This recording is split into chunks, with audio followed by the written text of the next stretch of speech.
প্রাণপ্রিয় শিক্ষার্থীবৃন্দ, সবাইকে শুভেচ্ছা।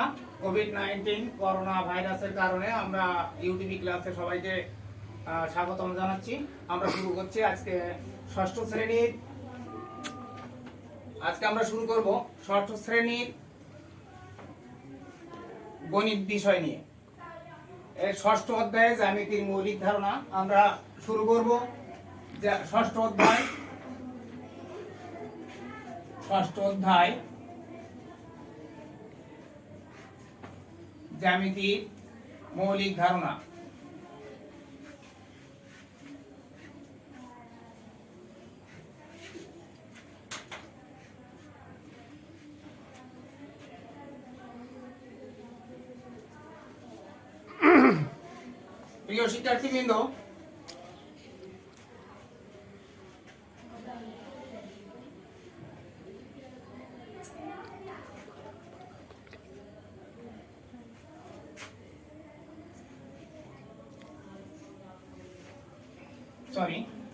প্রিয় শিক্ষার্থীবৃন্দ, আমরা আজকে আলোচনা করব ষষ্ঠ অধ্যায়ে জ্যামিতির মৌলিক ধারণা। তো জ্যামিতির মৌলিক ধারণা আলোচনার পূর্বে আমাদেরকে প্রথমে জানতে হবে জ্যামিতি শব্দের অর্থ কি। জ্যামিতি শব্দের অর্থ আমাদের সর্বপ্রথম জানতে হবে। জ্যা শব্দের অর্থ হচ্ছে জ্যামিতি। আমরা জ্যামিতির সংজ্ঞাটা প্রথমে জানবো। জ্যামিতি শব্দের অর্থটা আমরা সর্বপ্রথমে জানবো। জ্যা শব্দের অর্থ ভূমি আর মিতি শব্দের অর্থ পরিমাপ। তাহলে আমরা জানলাম জ্যামিতি শব্দের অর্থ হচ্ছে ভূমি, পরিমাপ। এরপরে আমরা ভূমির পরিমাপ সম্পর্কে আলোচনা করব। আমরা জানি যে ভূমির পরিমাপ থেকেই ভূমির পরিমাপ সম্পর্কে আলোচনা থেকে জ্যামিতি উদ্ভব হয়েছে। খ্রিস্টপূর্বে 300 অব্দে গ্রিক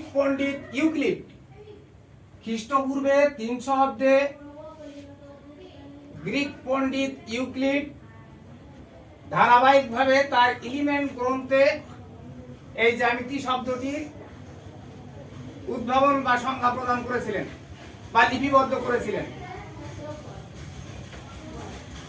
এই মৌলিক ধারণা স্বতঃসিদ্ধ। আমরা জ্যামিতি শব্দটার অর্থ প্রথমে জানলাম। প্রিয় শিক্ষার্থীবৃন্দ, বুঝতে পারছো সবাই? জ্যা শব্দের অর্থ ভূমি, মিতি শব্দের অর্থ পরিমাপ। তাহলে জ্যামিতি শব্দের অর্থ হচ্ছে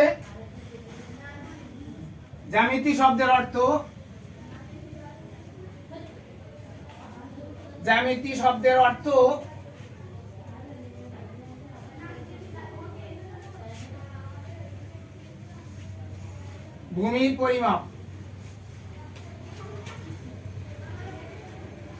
জ্যামিতি শব্দের অর্থ হচ্ছে ভূমির পরিমাপ। ভূমির পরিমাপ সম্পর্কে আলোচনা থেকেই জ্যামিতি কথাটার উদ্ভব হয়েছে। আমরা আরো জানলাম যে খ্রিস্টপূর্বে 300 অব্দে, কত অব্দে? 300 অব্দে। খ্রিস্টপূর্বে 300 অব্দে ইউক্লিড তার এলিমেন্ট গ্রন্থে ধারাবাহিকভাবে এই জ্যামিতি কথাটি লিপিবদ্ধ করেছিলেন। এরপরে আমরা জ্যামিতি শব্দের অর্থ সুন্দরভাবে শিখলাম যে জ্যামিতি শব্দের অর্থ ভূমির পরিমাপ। জ্যামিতি শব্দটি কোথা থেকে আসছে এবং জ্যামিতি শব্দটি সর্বপ্রথম এর সংজ্ঞা কে প্রদান করেছিলেন। এরপরে আমরা আলোচনা করব 6.1 এ দেওয়া আছে স্থান, তল, রেখা ও বিন্দু। আমরা এবার স্থান, তল, রেখা ও বিন্দু নিয়ে আলোচনা করব। প্রিয় শিক্ষার্থীবৃন্দ, আশা করি তোমরা সকলেই বুঝতে পারছো। আমরা এখন আলোচনা করব স্থান, তল, রেখা ও বিন্দু সম্পর্কে। তো সর্বপ্রথমে আমরা স্থান সম্পর্কে আলোচনা করব। 6.1 এ আছে স্থান, তল, রেখা ও বিন্দু। তো সর্বপ্রথমে আমরা স্থান নিয়ে আলোচনা। স্থান বলতে আমরা বুঝি কোন নির্দিষ্ট আকারের বস্তু যতটুকু জায়গা দখল করে। কোন নির্দিষ্ট আকারের বস্তু যতটুকু জায়গা দখল করে সেটাই হচ্ছে তার স্থান। এই স্থান নিয়ে আমরা একটা ইট এর উদাহরণ দিতে পারি। ইট, প্রিয় শিক্ষার্থীবৃন্দ, একটা ইটের কয়টি তল থাকে? একটা ইটের 6টি তল থাকে। এই স্থানের পরে আমরা এবার যাচ্ছি তল। প্রত্যেক পৃষ্ঠই, একটি ইটের প্রত্যেক পৃষ্ঠই এক একটি তল। একটা ইটের 6টি তল থাকে, প্রত্যেক পৃষ্ঠই এক একটি তল। তাহলে আমরা স্থান এবং তল সম্পর্কে আলোচনা করলাম। এবার আমরা আলোচনা করব রেখা সম্পর্কে। প্রিয় শিক্ষার্থীবৃন্দ, রেখা কাকে বলে আমাদের সর্বপ্রথম জানতে হবে। রেখা হচ্ছে বিন্দুর চলার পথকে রেখা বলে। একটা বিন্দু, এই বিন্দুর চলার পথকে রেখা বলে। বিন্দু যে পথ দিয়ে চলে সেটাই হচ্ছে রেখা। একটা ইটের, আমরা একটা ইট দিয়ে এর উদাহরণ সম্পর্কে আমরা উপস্থাপন করছি। তো একটা ইটের 6টি তল থাকে, এক একটি পৃষ্ঠই এক একটি তল। আর ইটের যে কিনারা অর্থাৎ ধার, এটাই হচ্ছে ও রেখা।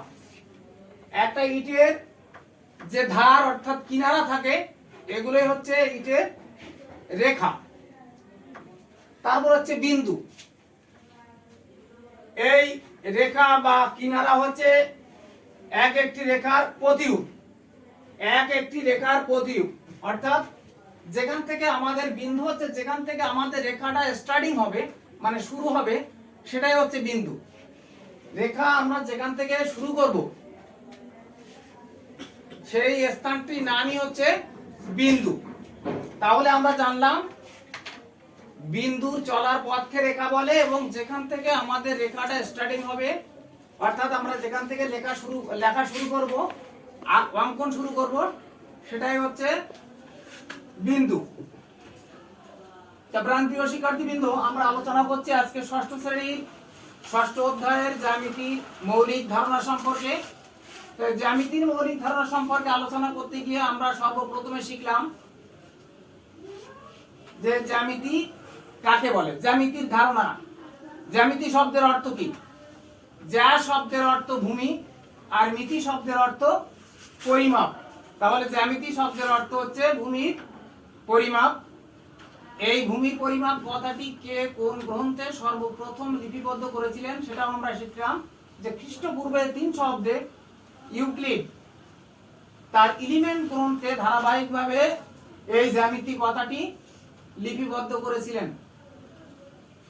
তারপরে আমরা 6.1 এ শিখলাম যে স্থান, তল, রেখা ও বিন্দু সম্পর্কে। সর্বপ্রথমে আমরা শিখলাম, প্রিয় শিক্ষার্থীবৃন্দ, স্থান। একটা নির্দিষ্ট আকারের বস্তু, একটা নির্দিষ্ট আকারের বস্তু যতটুকু জায়গা দখল করে, একটা নির্দিষ্ট আকারের বস্তু যতটুকু ভূমি দখল করে, অর্থাৎ যতটুকু জায়গা দখল করে, এটাই হচ্ছে ওর স্থান। একটা নির্দিষ্ট আকারের বস্তু যতটুকু স্থান দখল করে, যতটুকু জায়গা দখল করে, সেটাই হচ্ছে স্থান। তাহলে আমরা একটি ইটের উদাহরণ দিয়েই আমরা শুরু করছিলাম। আমরা আলোচনা করছিলাম যে একটা ইটের কয়টি তল থাকে। প্রিয় শিক্ষার্থীবৃন্দ, একটা ইটের 6টি তল থাকে। এই 6টি তলই এক একটি পৃষ্ঠ। এই 6টি তলে একটি পৃষ্ঠ, এবং এই এক একটি পৃষ্ঠই হচ্ছে ইটের এক একটি তল। একটা পৃষ্ঠই একটি ইটের তল। তারপরে আমরা আলোচনা করছিলাম রেখা। রেখা হচ্ছে বিন্দু। একটা বিন্দুর চলার পথকে রেখা বলে। বিন্দু যে পথ দিয়ে সরল রেখায় অথবা বক্ররেখায় গমন করে, বিন্দু সেই চলার পথটিকে রেখা বলে। প্রিয় শিক্ষার্থীবৃন্দ, তার আগে আমাদের আবার একটু শিখতে হবে রেখা কয় প্রকার। আমরা জানি রেখা 2 প্রকার। রেখা 2 প্রকার। রেখা 2 প্রকার।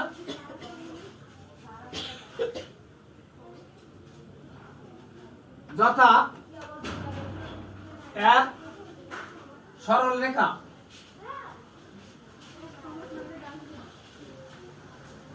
2 বক্ররেখা, প্রিয় শিক্ষার্থীবৃন্দ, সরল রেখা ও বক্ররেখা, যে আমরা প্রথমে জানবো সরল রেখা কাকে বলে। যে রেখাটি সোজাভাবে চলে, এক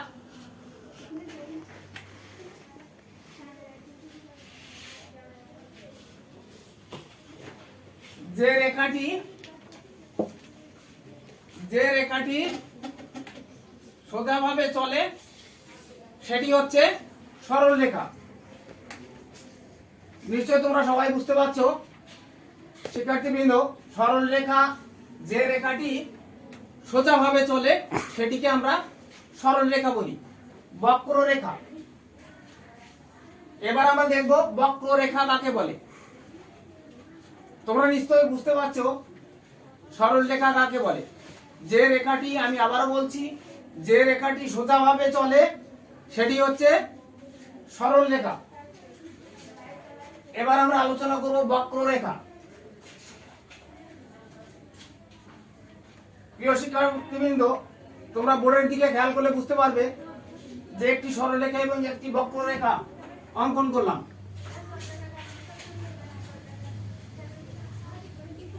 বক্ররেখা, এবার আমরা বলবো যে রেখাটি আঁকিয়া বাঁকিয়া চলে সেটিকেই বক্ররেখা বলে।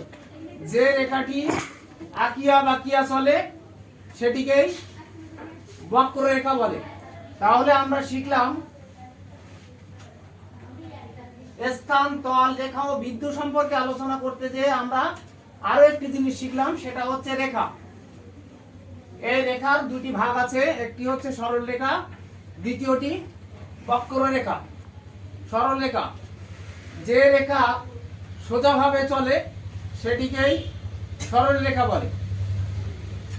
দ্বিতীয়টি বক্ররেখা, যে রেখা আঁকিয়া বাঁকিয়া চলে সেটিকেই বক্ররেখা বলে।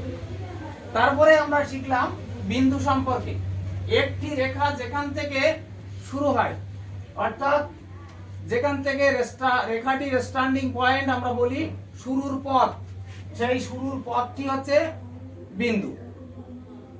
সেই শুরুর পথটিকে আমরা বিন্দু বলি। আবার আমরা কি বলি, যে বিন্দুর চলার পথকে রেখা বলে। এরপরে আমরা সংজ্ঞা নিয়ে আলোচনা করব। প্রাণপ্রিয় শিক্ষার্থীবৃন্দ, সংজ্ঞা নিয়ে আলোচনা করব। সংজ্ঞায় সর্বপ্রথমে আসছি আমরা কোণ। দেখবো যে একই সমতলে দুইটি রশ্মি এক বিন্দুতে মিলিত হলে সেখানে একটি কোণ উৎপন্ন হয়।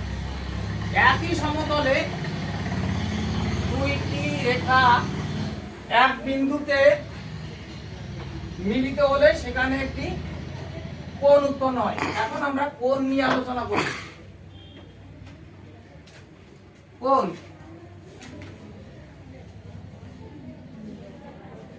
কিভাবে উৎপন্ন হয়? একই সমতলে দুইটি রেখা এক বিন্দুতে মিলিত হলে সেখানে একটি কোণ উৎপন্ন হয়। কিভাবে হয় আমি একটু দেখাচ্ছি, তোমরা খেয়াল করো।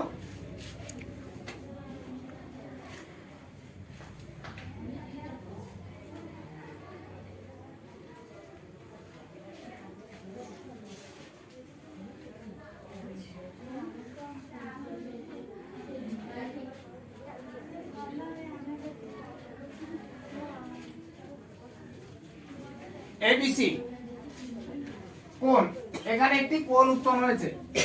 একই সমতলে দুইটি রেখা একটি বিন্দুতে মিলিত হয়েছে। একই সমতলে দুইটি রেখা একই বিন্দুতে মিলিত হয়েছে, এখানে একটি কোণ উৎপন্ন হয়েছে। এই কোণের নাম এবিসি সমান বি কোণ। প্রিয় শিক্ষার্থীবৃন্দ, আমাদেরকে জানতে হবে সর্বপ্রথমে কোণ অঙ্কন করলে কোণের চিহ্নটি, আমি যখন কোণ অঙ্কন করব তখন কোণের চিহ্নটি কিভাবে নির্ধারণ করব। একটা স্কেল বক্সে কাটা কম্পাস দিয়ে আমরা এই বৃত্তটা অঙ্কন করব, যেটা আমি এখন হাত দিয়ে অঙ্কন করে তোমাদেরকে দেখালাম। এটা আমাদের ভালোভাবে শিখতে হবে। এবং বুঝতে হবে যে একটা কোণ অঙ্কন করতে হলে কয়টি রেখা লাগে। একটা প্রিয় শিক্ষার্থীবৃন্দ, একটি কোণ অঙ্কন করতে হলে দুইটি রেখা একই বিন্দুতে মিলিত হতে হবে এবং একই সমতলে অবস্থান তাদের অবশ্যই হতে হবে, তা না হলে কোণ উৎপন্ন হবে না। তাহলে কোণ কাকে বলে আমরা জানলাম যে একই সমতলে দুইটি রেখা যখন এক বিন্দুতে মিলিত হয় তখনই সেখানে একটি কোণ উৎপন্ন হয়। এই কোণটির নাম ABC সমান বি কোণ। ABC সমান বি কোণ। কোণের চিহ্নটি সব সময় মিডিলে রাখতে হবে। প্রিয় শিক্ষার্থীবৃন্দ, কোণের চিহ্নটি সব সময় মিডিলে রাখতে হবে, এটা আমাদের সবাইকে মনে রাখতে হবে। তারপরে আমরা আলোচনা করব সরল কোণ। কোণের পরে এরপরে আমরা আলোচনা করব সরল কোণ নিয়ে। এরপরে আমরা সরল কোণ নিয়ে আলোচনা করব।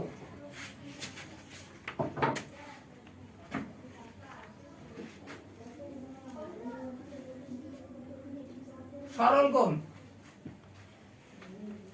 দুইটি পরস্পর বিপরীত রশ্মি তাদের সাধারণ প্রান্তবিন্দু যে কোণ প্রান্তবিন্দুতে যে কোণ উৎপন্ন করে সেটাই হচ্ছে সরল কোণ। দুইটি পরস্পর বিপরীত রশ্মি তাদের সাধারণ প্রান্তবিন্দুতে যে কোণ উৎপন্ন করে সেটি হচ্ছে সরল কোণ। আমরা আলোচনা করব প্রাণপ্রিয় শিক্ষার্থীবৃন্দ, সর্বপ্রথমে আমরা আলোচনা করলাম আজকে আমরা আলোচনা করছি ষষ্ঠ অধ্যায়ের জ্যামিতির মৌলিক ধারণা সম্পর্কে। জ্যামিতির মৌলিক ধারণা সম্পর্কে আলোচনা করলাম। সর্বপ্রথমে আমরা যে জিনিসগুলো শিখলাম আমি আবার প্রথম থেকে একটু বলছি। সর্বপ্রথম আমরা শুরু করছি ষষ্ঠ অধ্যায়ের জ্যামিতির মৌলিক ধারণা। জ্যামিতি শব্দের অর্থ কি? জ্যা শব্দের অর্থ ভূমি আর মিতি শব্দের অর্থ পরিমাপ। তাহলে আমরা শিখলাম জ্যামিতি শব্দের অর্থ হচ্ছে ভূমির পরিমাপ। তো এই ভূমির পরিমাপ কথাটি সর্বপ্রথম কোন গ্রন্থে এবং কে প্রথমে লিপিবদ্ধ করেছিলেন সেটা সম্পর্কে আমরা জানলাম যে খ্রিস্টপূর্বে 300 অব্দে ইউক্লিড, তার গ্রিক পণ্ডিত, এই ইউক্লিড কিন্তু একজন গ্রিক পণ্ডিত ছিলেন।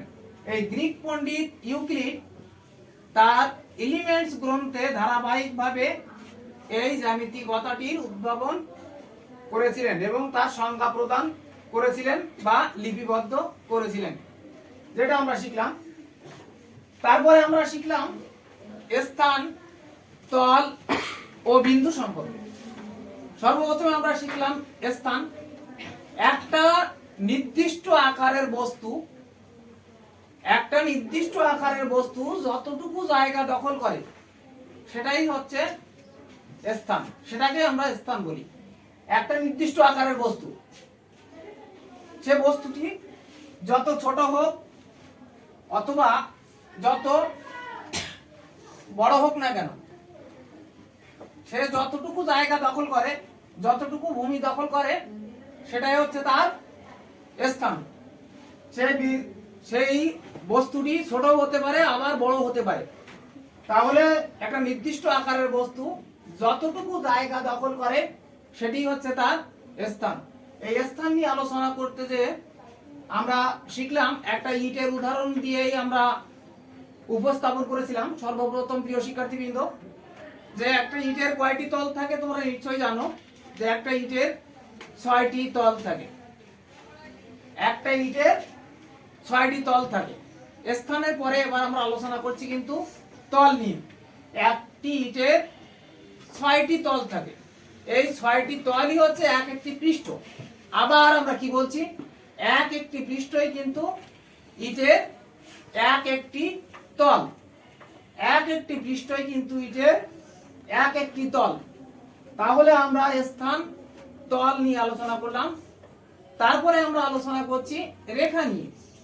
রেখা হচ্ছে, রেখা সম্পর্কে জানতে যে আমরা শিখলাম যে বিন্দুর স্টার্টিং পয়েন্ট, অর্থাৎ বিন্দু যে স্থান থেকে তার গতি শুরু করে, তার চলার গতিটা শুরু করে, সেটাই হচ্ছে তার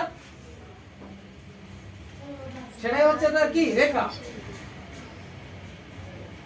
বিন্দু চলার পথকে রেখা বলে। আবার বিন্দু যে স্থান দিয়ে তার গতিপথ শুরু করে সেটি হচ্ছে তার রেখা। সেটি হচ্ছে বিন্দুর চলার পথটি রেখা। এখন এই রেখা সম্পর্কে আলোচনা করতে যে আমরা রেখার একটু বিস্তারিত আলোচনা শিখছি প্রিয় শিক্ষার্থীবৃন্দ। সেটা হচ্ছে রেখা কত প্রকার সেটাও আমরা শিখলাম। রেখা দুই প্রকার, একটি সরল রেখা, অপরটি বক্ররেখা।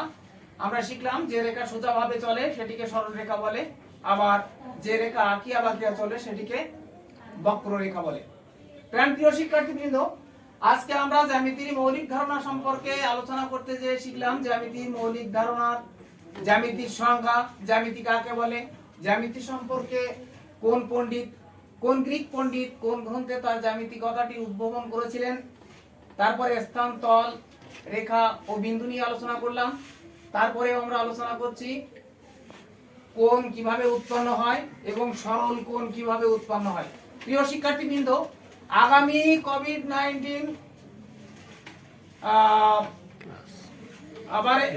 চলতি কোভিড-19 চলমান অবস্থায় আগামী ইউটিভি ক্লাসে আবারও সবাইকে আমন্ত্রণ জানিয়ে সবাই সুস্বাস্থ্য, দীর্ঘায়ু এবং রোগমুক্ত জীবন কামনা করে আজকের মতো ক্লাস এখানে শেষ করছি। ধন্যবাদ সকলকে।